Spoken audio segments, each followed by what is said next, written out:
Hello, my name is Zeb Anschutz.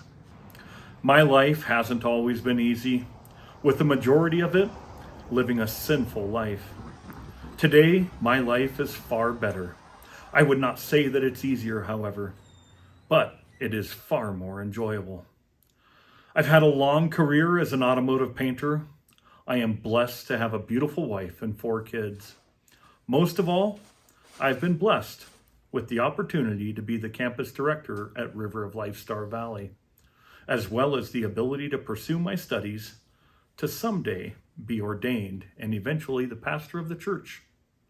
This is a little bit of my story. I lived a pretty normal life as a kid, at least that's what I thought. I was the youngest of 3 boys. My parents were kind of divided in a way. My mother would have us go to Mass on Sundays, Catholic Mass. My father would argue and want to stay home and watch football or go hunting or camping or whatever it was. There was always an excuse. To me, that was normal. We had kind of a rough childhood in some ways. I was a rougher kid. I got into lots of fights. I made fun of other kids. I was in some ways a bully. Yet I beat up bullies. So I guess I was the bully of bullies. I remember as a child, my father would have friends over and they would be passing around a joint or a pipe. And I didn't think much of it because to me, that's just what happened. That was normal life as a kid growing up for me. It made a difference in my life when I became a teenager. I remember in the 8th grade, my parents sat me down and they explained to me that they were getting a divorce. And I remember at the time thinking that I just wanted them to be happy. Shortly after, I was faced with a decision that I had to make. Do I live with my mother, who had unconditional love for me, no matter what I did in life? Or did I go to live with my father, who I had always pursued his affirmation for me? I always desired for him to accept me and approve of me. So of course I chose to go live with my dad. 8th grade year, I began skipping school. That led me down, into more trouble. I remember getting suspended multiple times for fighting. After that, after my 8th grade year, my father moved us out to a valley and away from the city, away from everything, really. At that point in time, he started telling me that I needed to start experimenting with drugs and drinking alcohol. And he told me that I didn't need girlfriends, that I needed to test the market and try the waters. And so I began that in my life. I remember drinking and smoking pot. That led into mushrooms and eventually LSD. Shortly after, I went to live with my mom and my stepdad. At that point in time, I ended up getting kicked out of school. I had been suspended multiple times. I had skipped school, and really my grades were terrible, and I had no desire to be in school. So I was kicked out and sent to live on my own at 17 years old.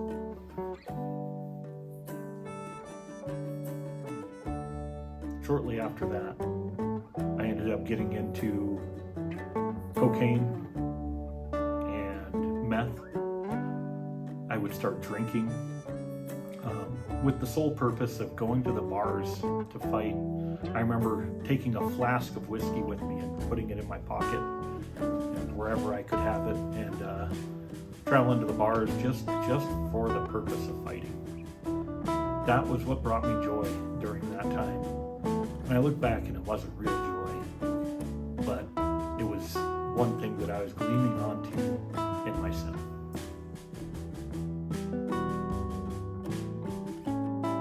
So through my 20s, I really jumped from drug to drug, always pursuing that next high.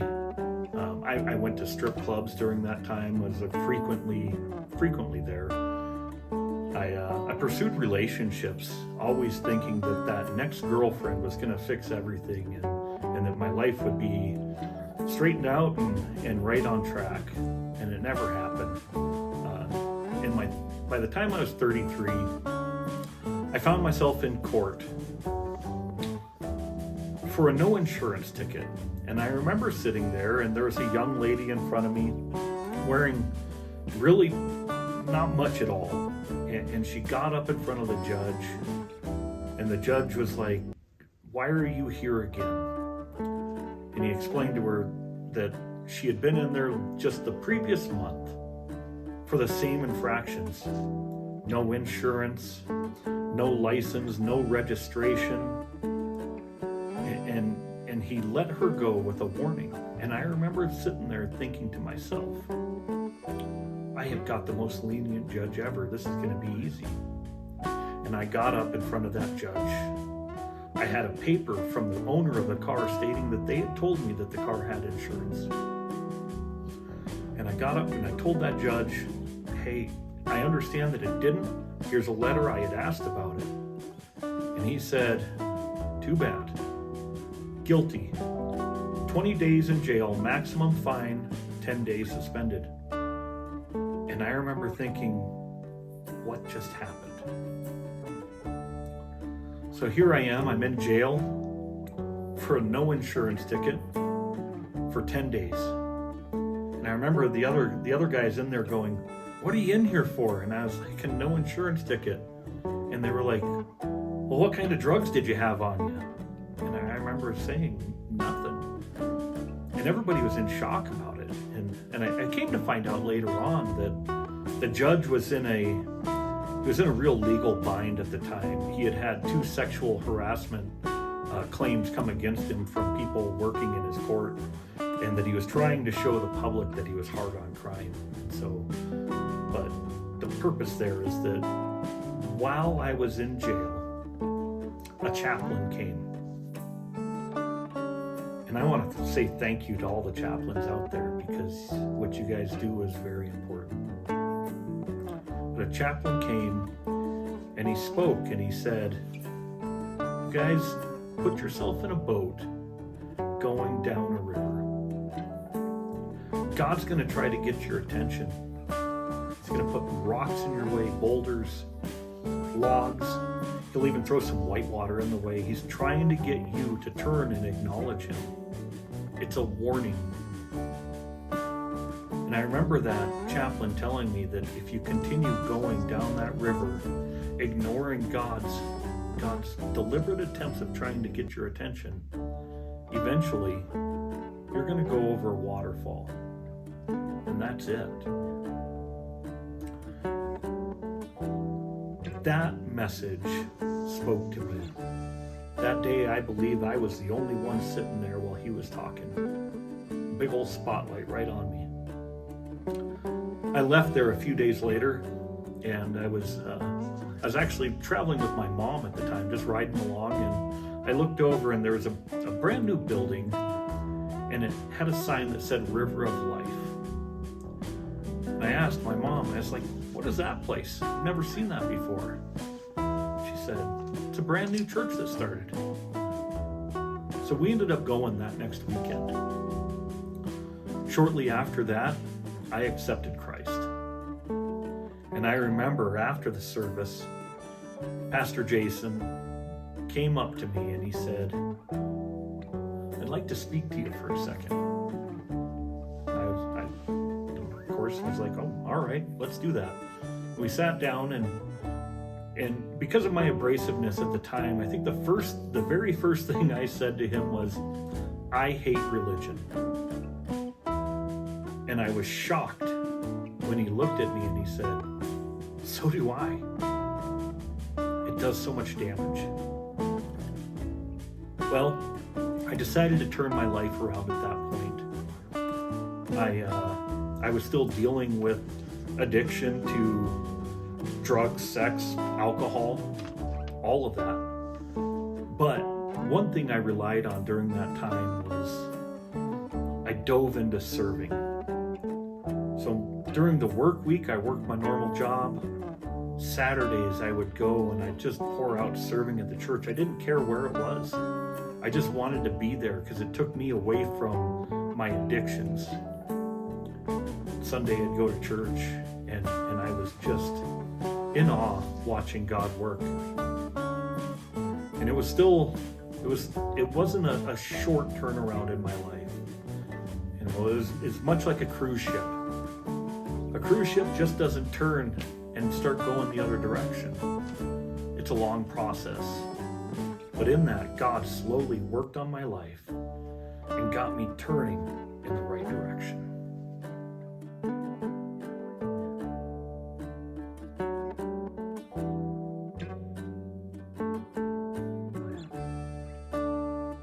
At the age of 36, God brought a beautiful woman into my life, my wife Stacy, and that was the beginning of a new walk for me. We had shortly after getting married, we had Dominic, my youngest son. Immediately following that, I lost my job. Just out of nowhere. I was blindsided by it. It caught me off guard. During that time of being out of work, I remember going from shop to shop, dropping off my resume, and them being like, this is perfect. This is gonna be great. Our painter's getting ready to retire, or yeah, this is the perfect time and we need this. And I remember going home and Stacy and I would continue to pray, God, open the doors that you want us to go through and close the ones you don't. And every single one of those doors slammed shut in my face. I remember thinking, what is going on? What is happening? Not realizing that here I am praying to God to close those doors if that's not where he wants me to go. Well, I remember after months of searching that hadn't found anything. And I remember going home and telling Stacy we had to move. Now our oldest son had already told us that if we moved, that he was going to go live with his dad in Star Valley. So I began looking for jobs in Pocatello and Idaho Falls, figuring there's a lot larger market there that I could find a job easier. And I started applying at those shops and calling them, and every single one was a no. I started to get kind of disheartened by it, thinking I'm not gonna find work at all. Then one day I was on Facebook and actually an ad popped up of a shop looking for help. And I went out and I showed my wife. I was like, look at this. She said, well, where is that at? I responded with Afton. She looked at me a little funny and said, Afton, Wyoming? She'd spent 17 years living here. She was shocked. So I decided to look and apply at the shops from Afton all the way to Jackson. And in 2 hours, I had 5 interviews lined up. Those 5 interviews lined up to be 3 job offers. Needless to say, I accepted a job, moved here, watched God work miracles during that time. When we got here, I remember I was working. We had just bought our first house together, and I remember looking back and just going, wow, God, you are incredible. The whole time, Stacy had been telling me, God is gonna do something big. And here I am thinking, wow, he has done something big. But that wasn't it. That's what I thought was big, but God had so much more planned. So we dove into our community and serving. We had a Bible study. We would go cook at the Good Samaritan Mission in Jackson. We just did everything that we possibly could to serve God during this time. In fact, when we bought our house, I remember us praying and going, God, just let us use this for your kingdom. So we started doing that, and eventually we found ourselves one day at church in Jackson, at a church up there. And there was a family there that day, and they were there for prayer. See, their son had gone missing, and they were just looking for hope. Well, while the family was there and the church body got up and they went over to pray over this family, a non-believing family, I want to point out. They weren't believers, and they were there for just some hope. And so the church got up, and I stayed in my seat, and I began praying over this family. And while I was praying, God gave me a vision of the boy, this young man drowning in the Snake River, being tossed and turned, struggling, grasping, wanting air. And I was supposed to tell that family, to give them closure and to give God glory. I remember Stacy coming over and sitting down next to me, and I looked at her and I said, he's gone. I left church that day without telling that family that their son was gone. I failed to do what God had told me to do, and it devastated me. I spent weeks after that, months actually, every day making that drive through the Snake Canyon. And every single day, as I was driving, I would pray and I'd cry out to God to just give me another chance, to use me, for me to be his vessel. And I just kept on praying and praying. And finally, he revealed to me to start a church. Then I began arguing with God, giving God all the reasons why I'm not qualified. I don't have the knowledge. I can't speak in front of people. What about my past? God, what qualifies me to do this? And I argued with him and argued, and I kept on getting, start a church. Start a church. Be obedient. I would go to scriptures and study and study and study, and that's what I kept getting. Eventually one day I told God, I said, God, I can't do this.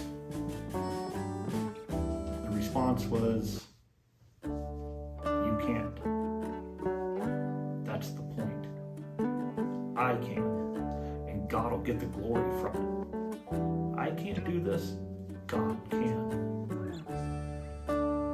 So then I accepted it, and it made things a lot easier for me, because I realized at that point it's not me, it's God.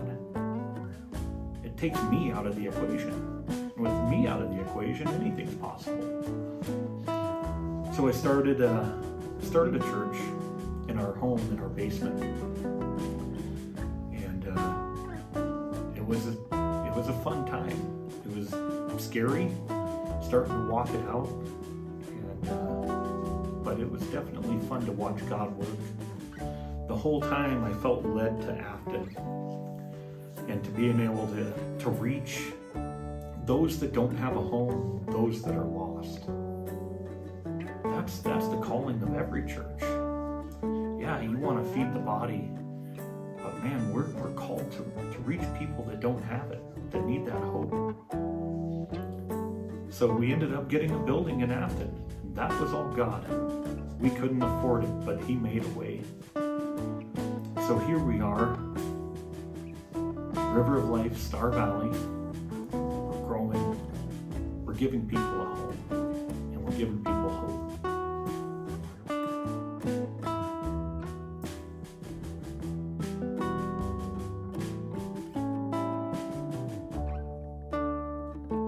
So as I close this, my little testimony here, I want to bring you guys some hope.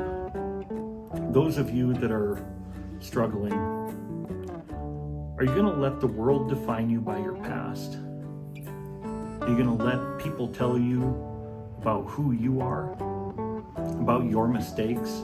Are you going to hold on to those? Or are you going to let those be a word that you can share with others?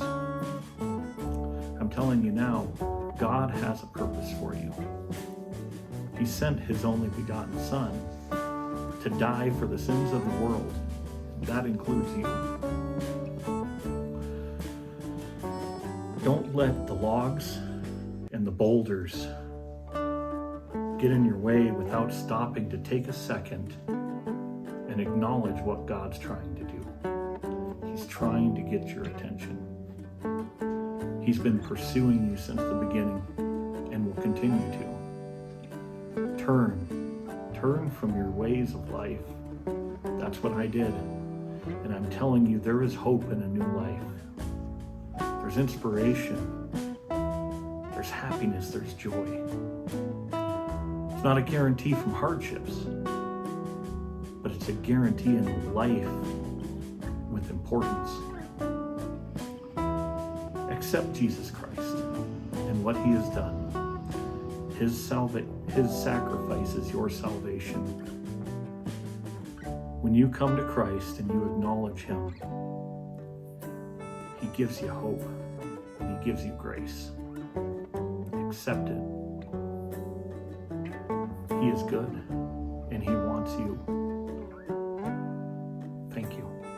Thank you for listening. If this message has reached you at all, and you're looking for just some answers, find a pastor. Find someone to speak to. I guarantee you that will come from a way of helping and wanting